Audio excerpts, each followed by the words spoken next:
young mom of 4 little kids.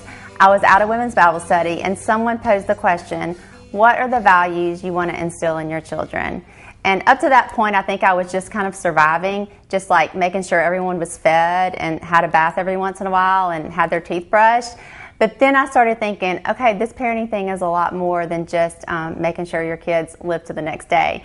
It's a little bit more about how are they going to become the adults that you want them to become and the kind of people that you want to see in them. That was when I realized that I had to be intentional about that.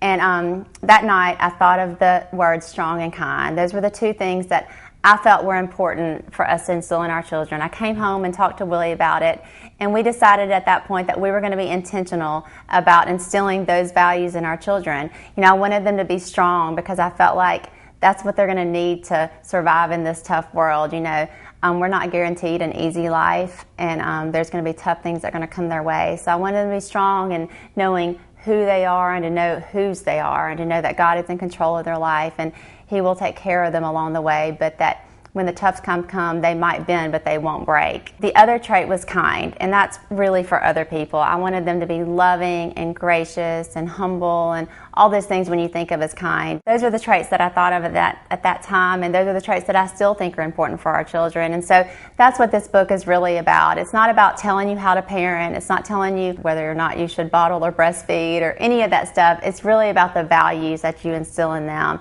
And to do that, you know, you really have to take a hard look at yourself. If you want your kids to be strong and kind, you have to be that for yourself. And so that's when, as a parent, you know, you start realizing that maybe there's some things that I need to work on myself so I can put that into our children. So I just want to encourage parents to be intentional about that, to be thoughtful about what they want for their children, and to really work hard on instilling these values in them.